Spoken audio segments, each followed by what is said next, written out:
The dogs went quiet first. Dawn broke over the Yazoo Basin on October 7th, 1863, thick fog clinging to the cypress knees like ghosts reluctant to leave.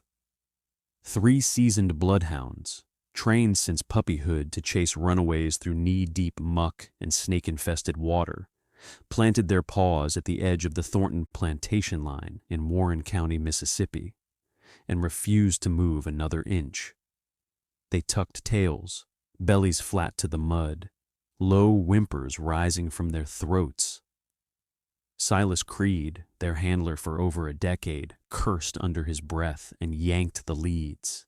The dogs only dug in deeper, eyes wide with something deeper than fear: recognition. By the time the sun dipped low and painted the black water gold, Creed lay face down in a stagnant pool half a mile into the swamp. Rope burns circled his ankles like cruel bracelets. Along his spine ran a neat row of puncture wounds, precise and puzzling, as though something had struck once, then again, methodically. No tracks led away, no witnesses spoke up. But 2 miles east, in the cotton rows where calloused hands moved in rhythm under the watchful eyes of overseers, the enslaved people already knew. They'd known for months. They whispered his name only after lamps were snuffed and the big house slept. Black Mamba. He hadn't always been a legend. He started as a boy from the Ashanti lands, barely 17 when the slaver ship Elizabeth dropped anchor in New Orleans on March 14th, 1859. The manifest called him nothing more than male, healthy, warrior marks. Those intricate ritual scars carved across his shoulders and chest, telling a story of hunts, of silent forest trails, of learning to read the land the way others read books. Back home he'd been a scout, trained to melt into shadows, to set snares for leopards, to track rival raiders before they even smelled the smoke of his village fires. The raid came at first light. Huts burned, screams cut short by chains. He fought until a rifle butt split his skull open. When consciousness returned, it was to darkness, the stench of unwashed bodies, and the endless rock of the ship. 63 days of middle passage, 41 souls lost to fever, despair, or the sea. In that suffocating hold, he learned the hardest lesson. Survival hides in stillness. He watched. He listened. He memorized the creak of every plank, the rhythm of the crew's boots, the flicker of hesitation when a kinder sailor slipped an extra scrap of bread. Every detail filed away like arrows in a quiver. They sold him at the Baronne Street Market for $800 to Robert Thornton, a Mississippi cotton planter with 1,700 acres along the Big Black River, and 93 souls laboring under his name. Renamed Jake, short, simple, stripped of history, he rode upriver in chains for 4 silent days. He never spoke. He simply watched. The river's lazy bends, the thickest stands of cypress, the eddies where the current slowed and secrets could hide. At Thornton Plantation, Overseer Virgil Cass laid down the law in his flat North Carolina drawl while pacing before the weary field hands. 3 rules: work hard, don't run, don't cause trouble. Break 1, taste the lash. Break 2, you're sold south.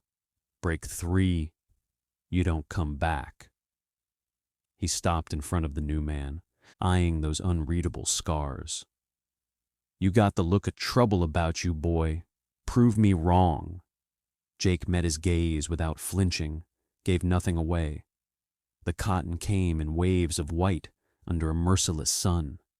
Fingers bled from the razor edges of bowls. Backs ached from dawn to dusk stooping. Jake moved with quiet efficiency, never rushed, never slow, his silence a shield. The others noticed, especially Esther, born on the place, wise in the ways of endurance, the one people turned to when hope felt thin. One evening, after the work bell clanged and bodies shuffled toward the quarters, she fell into step beside him. "You understand English?" she asked softly, voice barely carrying over the rustle of drying stalks. He paused, then nodded once. She studied him a long moment. "Then listen close. Whatever you're carrying inside those scars, keep it buried deep. They watch closer than you think." Jake looked toward the darkening swamp beyond the fields, where the cypress stood like sentinels. A faint smile touched his lips, the first anyone had seen.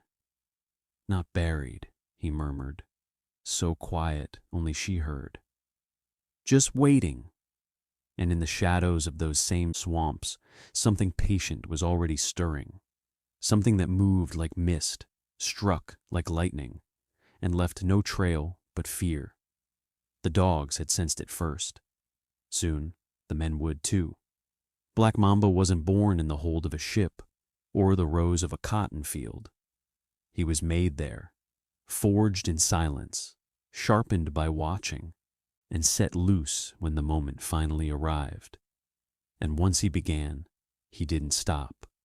The evening air still carried the day's heat when Esther found him again, leaning against the rough wall of the quarters, staring at the line where fields gave way to swamp. She approached without hurry, the way one does when speaking to someone who might bolt at the wrong tone. "Yes, ma'am," Jake answered her earlier question, voice so low it almost blended with the crickets starting up. "Where you from?" "Across the water." "You got people?" A pause, longer than the others. "Not anymore." Esther let the silence sit between them like shared grief. She'd lost a brother to fever, a mother to the lash years back. Everyone here carried ghosts. She didn't push. Instead, she watched how his eyes moved, tracking the guard's lazy circuit along the fence line, marking the exact moment the sun slipped behind the river oaks, feeling the first shift in the breeze that promised rain by morning.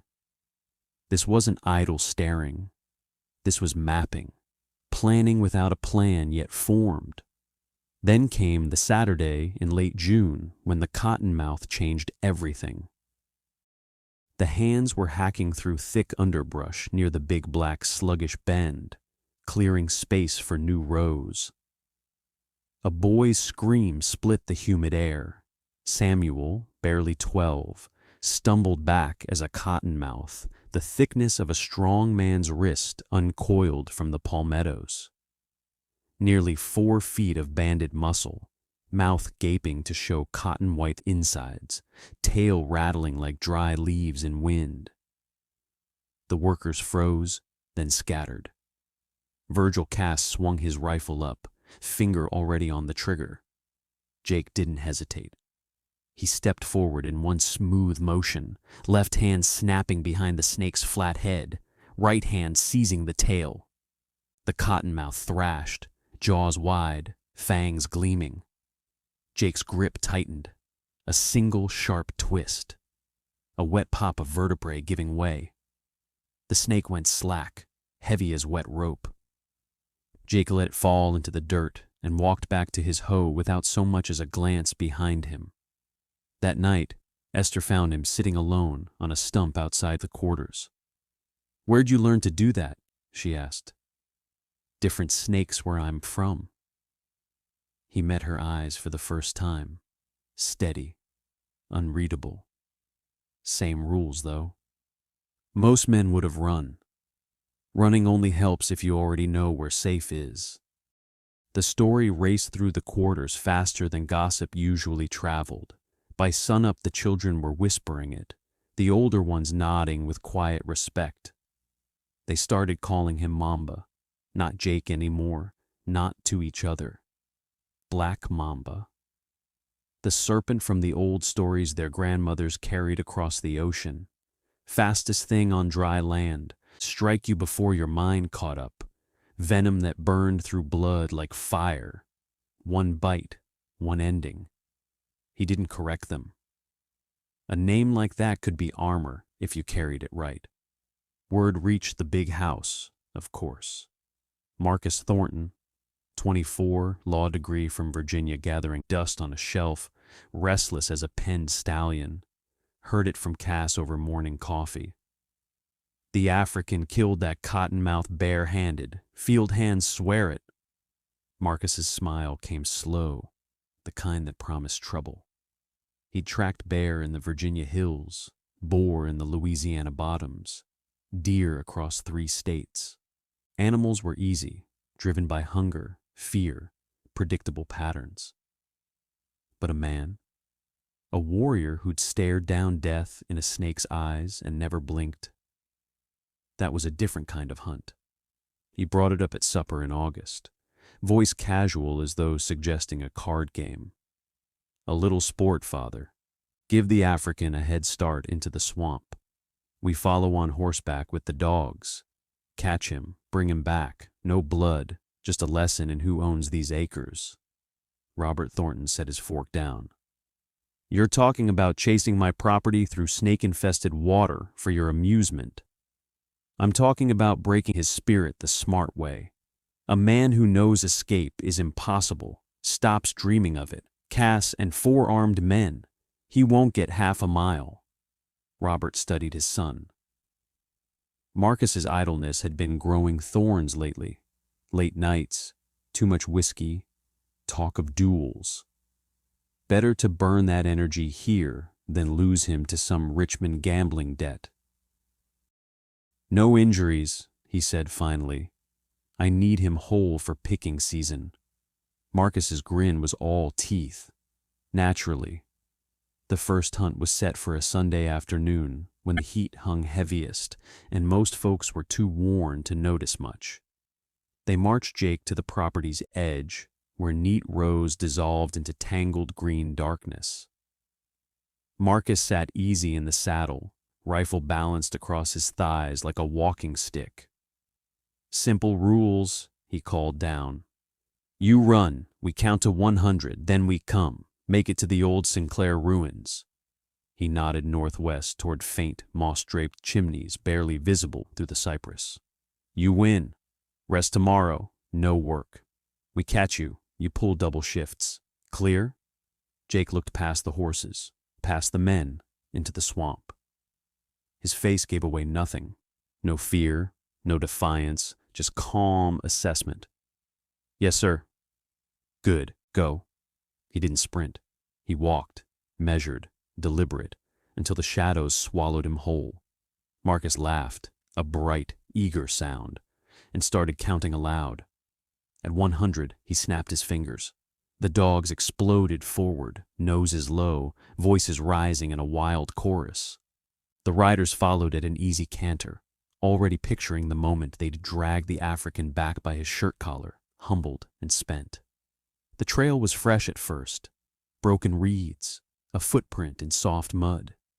They moved fast, confident, numbers on their side, guns, horses, dogs bred for this exact work. They didn't know yet that the man they hunted had spent his childhood learning to become invisible in places far more unforgiving than this swamp. They didn't know the name the quarters had given him wasn't just a story. It was a promise. And somewhere ahead, in the green-black heart of the Yazoo Basin, Black Mamba was already turning the rules of the game inside out. He charged by the mile, 20 cents for everyone he covered chasing down a runaway, plus whatever it cost to feed the dogs and keep his boots dry.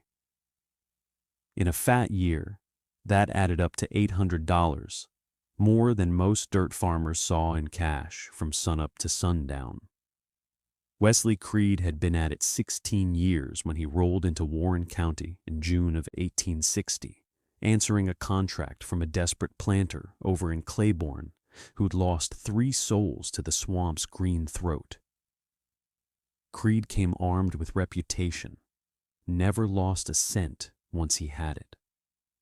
He carried manacles that clicked like promises, leg irons heavy enough to make a man forget freedom, and a whip braided with piano wire that sang when it flew.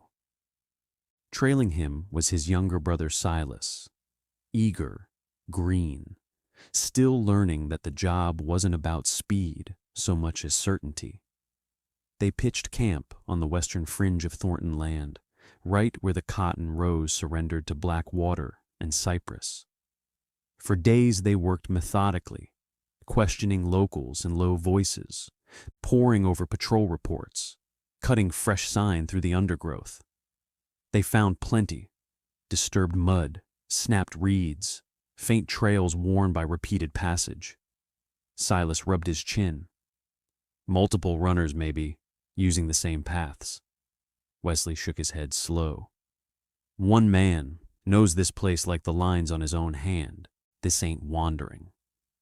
This is ownership. What the Creed brothers never suspected was that the one man already owned their every move. Jake had clocked their arrival the first afternoon. 2 white men with rifles and dogs, setting up like they belonged. He watched from the shadows, how they paced their searches when they ate, how Silas whistled tunelessly when he thought no one heard. Professionals. The kind who could unravel years of careful mapping if left unchecked. They needed a message, one that spoke without words. He waited until the brothers split to cover ground. Wesley pushed north along a promising ridge. Silas veered south, following a sluggish creek, whistling again like the swamp was his backyard. Jake ghosted behind him, downwind, silent as mist on water. When he was 20 yards back, he let a stick crack underfoot, deliberate, loud enough to turn ahead. Silas spun, hand dropping to the pistol at his hip. "Who's there?" Jake stood motionless in the open, letting the younger man drink him in. The ritual scars catching faint sunlight, the absolute stillness, the eyes that held no fear and asked for none. Silas could have fired. A shot would summon Wesley fast. Jake would be gone before the echo died. Or Silas could retreat and carry the story home like fever. He backed away, pistol steady but voice cracking. "Don't move." Jake didn't. He simply watched until Silas disappeared into the brush, then melted back the way he'd come. An hour later, Silas found his brother, breathing hard. He just stood there, didn't say a damn thing, like he was waiting for me to make the first mistake. Wesley studied his brother's face. Armed? No, didn't need to be. You should have seen his eyes. That night, Jake came closer.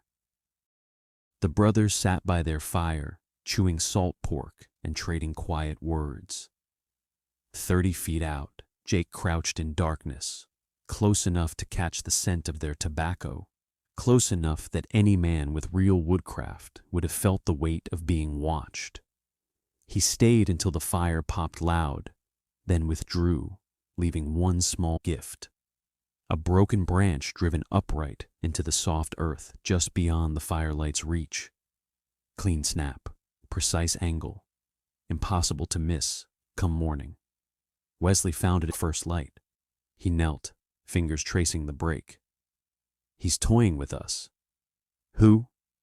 "Whoever's out here, and he's better than we are." He stared into the swamp, the endless black water, the trees that leaned like conspirators. "Pack it up, we're done." Silas blinked. "Because of one man?" "Because one man knows these swamps better than God and the devil combined. Staying means we don't come out." They broke camp by noon and rode away without looking back. Word rippled fast through the slave-catching trade. Yazoo Basin was poisoned ground. Something lived in there, man, spirit, or worse. The risk no longer matched the reward. By summer's thick heat, the name Black Mamba had crossed county lines. In slave quarters from Vicksburg to Natchez, people spoke it in hushed wonder. He'd snapped patrol dogs' necks. He'd stared down the Creed brothers until they ran. He'd beaten Marcus Thornton's hunts 19 times without breaking sweat. Stories grew like vines. He vanished into fog, commanded cottonmouths, bargained with swamp ghosts for silence in exchange for his voice. The truth was plainer and sharper. 18 months of Sundays had turned Jake into the swamp itself. Every high ground, every hidden channel, every safe crossing etched into muscle and memory. Legends need tending, though. Fear fades unless you feed it. So he began leaving marks. Symbols carved into bark near patrol paths. Patterns that looked like old African signs, but quietly marked clean water or hidden stashes. Animal bones arranged in circles that seemed like conjure work, but pointed toward escape trails. He built the myth of a spirit, while he built the skeleton of something real. A quiet network, a breathing map of freedom. The white world reacted the way it always did. Some laughed off nigger tales. Others felt the chill. The Vicksburg Whig ran a piece in July titled Swamp Disturbances and Negro Unrest. Careful word about declining patrol success. Animal predation on dogs. Calls for tighter communication between plantations. Black Mamba stayed unnamed. Naming it would have given the folklore teeth. In August, Robert Thornton summoned 23 neighboring planters to the big house. Whiskey flowed, voices rose. Most wanted the usual, more patrols, harsher curfews, public lashings to remind everyone who ruled. A few, Harrison Blythe among them, whose land butted the swamp, spoke quieter. If one man's turning that maze into a highway for runaways, we find him, break him. Symbols spread faster than whips. Marcus, who'd been nursing his glass in silence, set it down. I know who it is. The room stilled. My runner, he said. Jake, the one I've hunted Sundays, knows the swamp like his own skin. Strong, patient, smart. Everything the whispers describe. Sell him, someone muttered. Ship the trouble elsewhere. Selling moves the problem, Marcus answered. And we got no proof. Man's never missed a day's work, never raised a hand. Accuse him wrong. We look like fools jumping at shadows. Then what? Robert asked. Marcus's smile came slow, cold. We stop pretending it's sport. Next Sunday, we hunt for real. Double the men. Start before light. Box every root he trusts. Push till he cracks. When he does, we'll see if the stories are true. And if they are, we end it permanent. Nods around the table. The date was set. August 19th, 1860. 10 armed men instead of 5. Dawn start to steal every hour of daylight.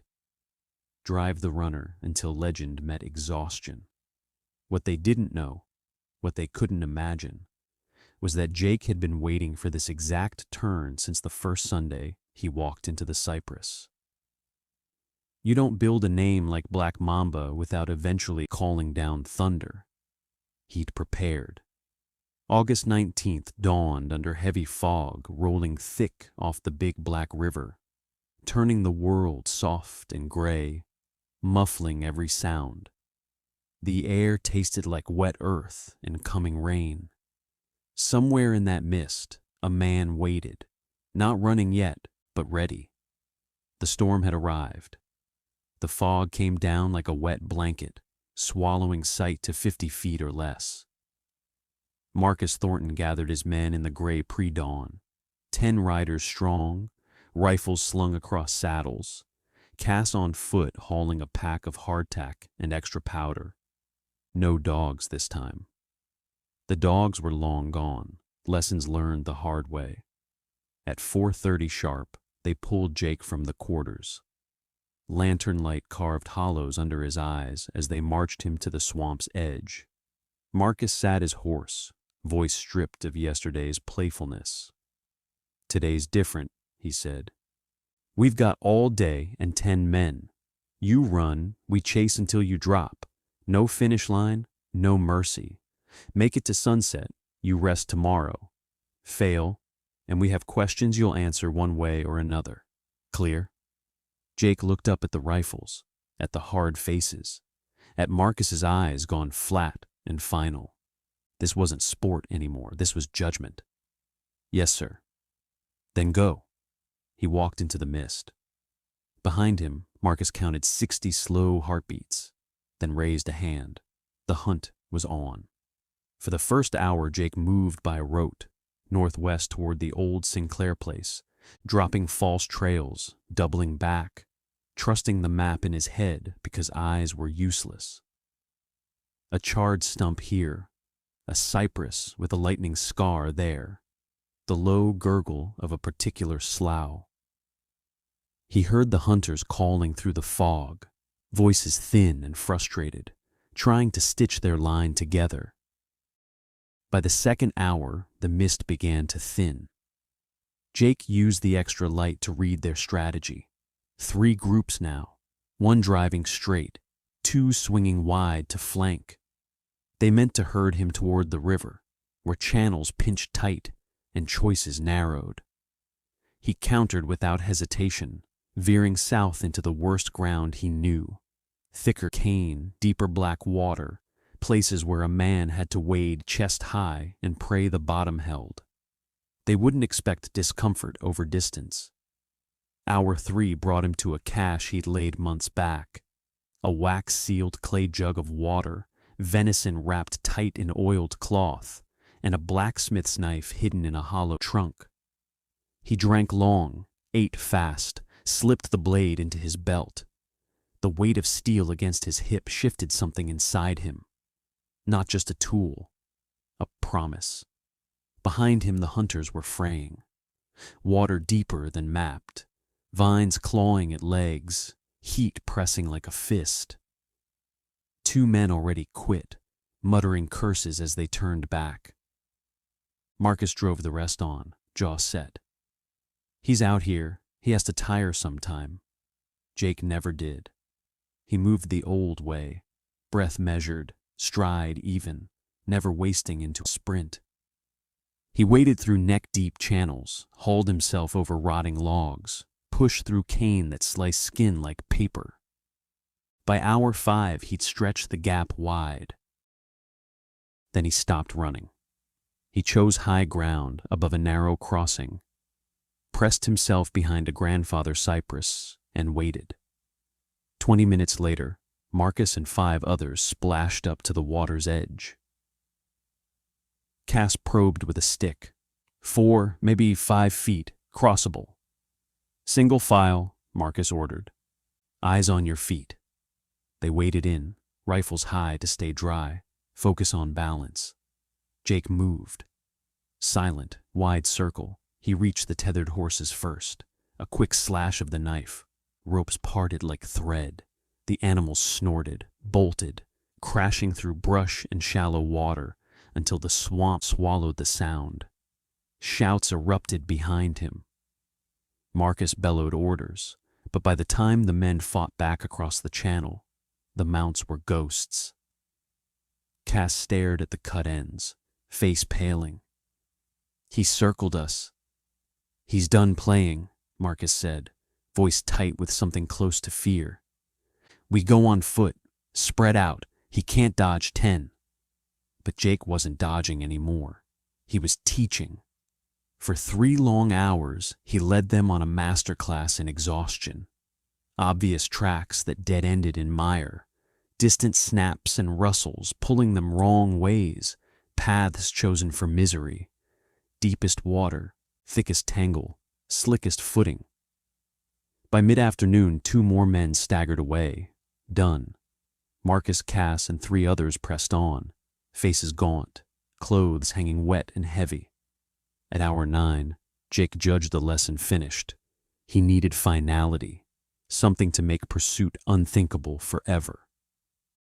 He'd built the trap weeks earlier near where 2 channels met, a net of woven vines weighted with river stones, hidden high in the cypress, triggered by a thin trip line. He walked them straight to it. Cass stepped on the wire. The net fell hard, rocks swinging, tangling him and another man in seconds.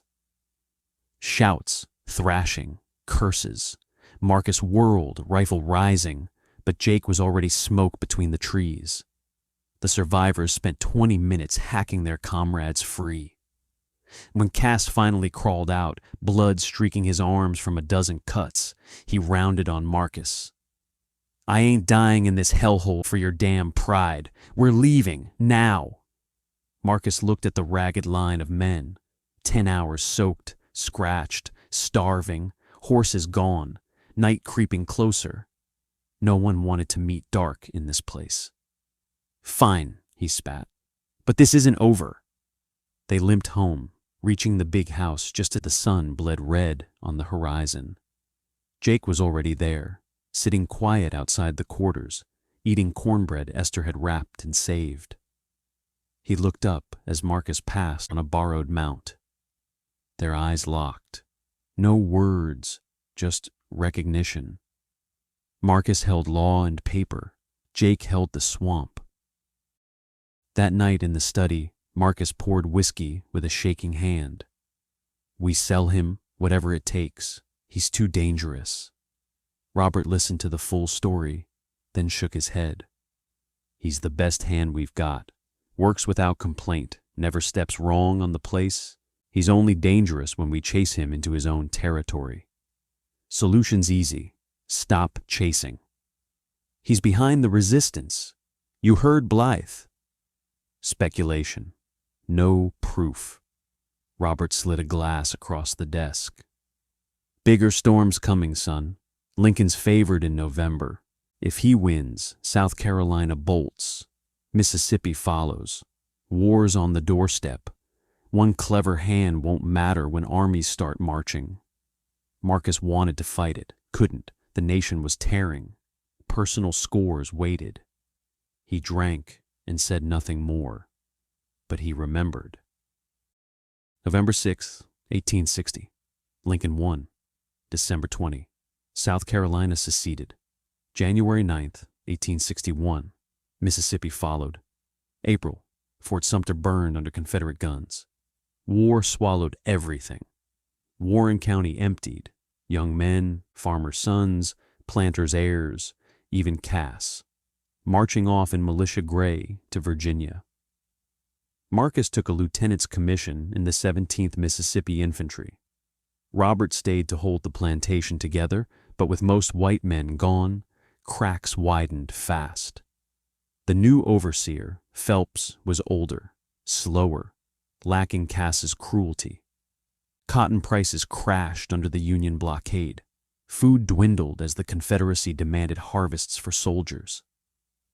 The old machine of fear and lash began to stutter. Enslaved people felt the shift. Some slipped away. Others slowed their hands, testing limits. Jake waited and built.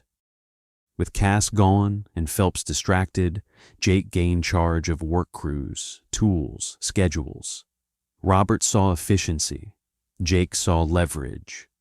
He wove quiet lines to neighboring quarters, messengers moving under pretext of plantation errands. News flowed where Confederate units camped, which patrols had vanished, which white families were starving. Every piece stored, every detail a brick in the wall he was raising. Spring, 1862, brought Union gunboats closer. Grant pushed down the Tennessee, the Cumberland. Memphis fell. By July, the Mississippi was a Union highway north of Vicksburg. Raids sliced inland, cavalry hunting supplies, freeing people, breaking rails. Jake prepared. He cached food, tools, pilfered weapons from the thinning armory. He mapped group routes, not lone paths. He spoke, carefully, to those ready to fight, not just run. The moment arrived on November 7th, 1862.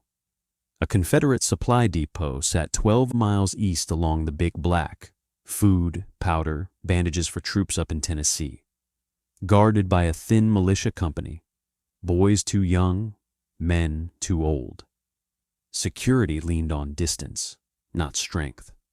Who would dare strike so deep in Confederate heartland? Jake would. He'd recruited 23 men, 7 women, 30 souls from 5 plantations, vetted one by one, trusted. They gathered in the swamp that cold night while white families huddled by hearth fires. Jake knelt, drew the plan in the mud with a stick. "Depot's here. 2 guards outside, maybe 4 in. We hit at midnight. They'll be sleepy. Weapons first, rifles, pistols, anything we can carry. Then food, medicine. We take it all, vanish before dawn." He looked up at the faces lit by faint moonlight. Fearful, determined, alive with something new. "This isn't running," he said quietly. "This is taking back what's ours." The night waited, and Black Mamba was ready to strike. The fire would come last. Thomas from the Blythe place, broad-shouldered, quiet until he spoke, broke the hush after Jake finished tracing the plan in the mud. "And after we take it all," he asked, "where do we go?" "North," Jake answered, voice steady as riverstone. "Through the swamps where no patrol can follow. We hit their lines as we move, wagons, depots, anything that bleeds them. We keep going until we reach Union Blue." A woman named Ruth, eyes sharp in the moonlight, asked the harder question. "You think they'll take us? Runaway slaves with stolen guns?" "They need scouts who know every bend of this river, every dry path in flood season. They need fighters who won't break. We bring both. They'll take us." Jake looked around the circle, 30 faces carved by lantern flicker and resolve. "But hear me clear. Once we move tonight, there's no road back. We become insurgents. The gray coats will hunt us like dogs. Some won't see another sunrise. If anyone wants out, walk now. No shame, no names." Silence stretched. No one moved. Midnight came cold and still on November 8th, 1862. They flowed through darkness like water finding its own way, approaching the depot from the river flank where sentries rarely bothered to look. Jake led, up and over the low rail fence, across open ground flat to his belly, shadow to shadow. 2 guards hunched by a low fire, murmuring about rations and homesickness. What followed was clean, quiet work. No powder flash, no shout. In 5 minutes, the guards were bound, gagged, breathing through their noses. The raiders slipped inside. 12 rifles, ammunition crates, 3 revolvers, barrels of salt pork, cornmeal sacks, bandages still smelling of carbolic. They loaded what they could haul onto a mule-drawn wagon they'd quietly claimed earlier. Then came the torch. Cotton bales first, then crates, then the roof timbers themselves. Flames licked up hungry. By the time Vicksburg militia galloped in at false dawn, the depot was a glowing skeleton, and the raiders were ghosts swallowed by the swamp, carrying enough to feed and arm a small war for months. Warren County woke to tremors. A newspaper called it outside agitators and Yankee spies. Confederate officers swore Union cavalry had slipped through lines. But Robert Thornton, scanning the smudged print over coffee, felt ice settle in his gut. He walked to the quarters that morning. Jake's cabin stood empty, bedroll gone, tools missing. 5 others vanished with him. Robert stood in the doorway, staring at bare walls, and understood at last. His son had seen the truth months before anyone else. The stories weren't superstition. Black Mamba had just declared open war. From November 1862 to May 1863, the group struck 17 times, precise, ruthless, traceless.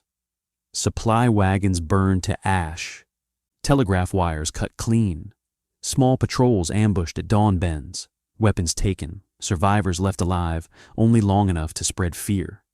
Plantations emptied of owners, fled or conscripted, saw their people walk free under cover of night. No one lived to point fingers.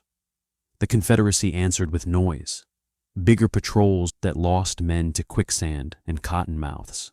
Bounties posted on trees no one dared claim.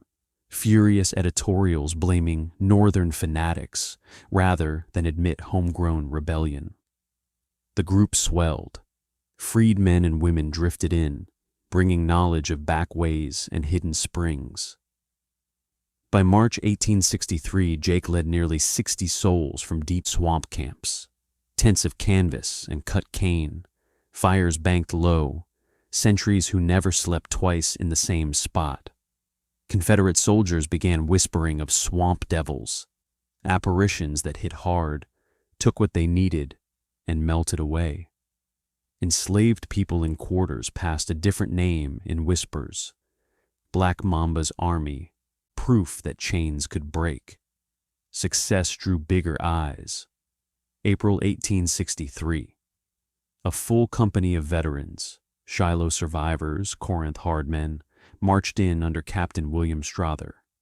He'd hunted bushwhackers in Missouri. He knew a regular war. His proclamation went up on every courthouse door and tavern wall. Any Negro found armed will be shot on sight. Any white aiding insurgents will hang for treason. This lawlessness ends now. Jake read the paper by firelight when a scout brought it from Vicksburg. He understood the shift. No more games with militia boys, real soldiers, real trackers, real dogs. He adapted fast. First, split the 60 into 6 independent cells, smaller, faster, harder to corner. One bad fight wouldn't end them all. Second, stop hitting hard. Start watching. Map every camp, count every wagon, note every weak gate. Intelligence now mattered more than fire. When Grant came, and he would come, the information would cut deeper than any raid. Grant arrived in May. His Vicksburg campaign sliced inland, Champion Hill, Big Black River Bridge, bloody days that cracked Confederate lines wide. Jake's scouts moved through the chaos like otters through reeds, slipping maps and numbers to Union pickets, artillery positions, ammo caches, headquarters tents. One delivery changed everything. Major Samuel Clark met Jake in a clearing by the Big Black, Union sentries posted at the edges. Clark studied him. Scars, steady gaze, the quiet that carried weight. "Black Mamba," Clark said. "Half my men think you're a bedtime story. I bleed like anyone else. What do you want, besides Confederate blood? Keep my people breathing till the war ends. See the Union win. See the men who owned us face what they built." Clark nodded slow. "The first 2 I can help deliver. The third, complicated. But I can offer papers. Union Scout, official. You report to me. Intelligence, guides, whatever we need. In return, Army protection for you and yours." Jake waited. Visibility brought danger. Protection brought rifles, food, legitimacy. "And after?" he asked. "Truth, I don't know, but Lincoln's emancipation is coming. Slavery dies one way or another. Better to stand with the winners." Jake offered his hand. Clark took it. The swamp fighters had just become Union irregulars. Vicksburg fell July 4th, 1863. 47 days of siege, starvation, surrender. The Mississippi opened like a vein for the Union, splitting the Confederacy clean. Jake's information had helped carve the path. Afterward, he and his corps were mustered into the 15th Corps as scouts. Blue coats, Springfield rifles, federal pay. He combed prisoner rolls until he found Marcus Thornton, captured in the siege, held with thousands in a muddy camp outside the city. Permission granted, Jake had him brought to a dim warehouse. They sat across a scarred table. Marcus looked worn thin, but the old arrogance still flickered in his eyes. "So the runner turned soldier," Marcus said. "You taught me how," Jake answered. "Every Sunday you chased me, you were sharpening the blade you'd feel later." Marcus laughed once, bitter. Here to finish it? No, here to make sure you understand. Everything your family took, lives, years, futures, was never yours to keep. You thought power lasts forever. It doesn't. Kill me then, get it done. Jake shook his head. I don't need your blood. You'll walk out of here on parole, go home to nothing. Your father's dead. Shell hit the house. Land's confiscated. You'll live poor, watching the world you ruled turn to dust, knowing the man you hunted for sport helped burn it down. That's enough. Marcus stared, color draining as truth landed. You planned every step. No, Jake said quietly. I survived. I waited. When the door cracked open, I walked through. He stood. History already killed you, Marcus. I just watched. Jake left the warehouse. He never saw Marcus again. Records show parole in 1864, a quiet return to Warren County, death in 1868 from fever. The Thornton place was carved up among freed families in Reconstruction years. Jake scouted until Appomattox in 65, Meridian with Sherman, raids across Mississippi and Alabama, training other freedmen in shadow work and survival. Union officers spoke his name with respect.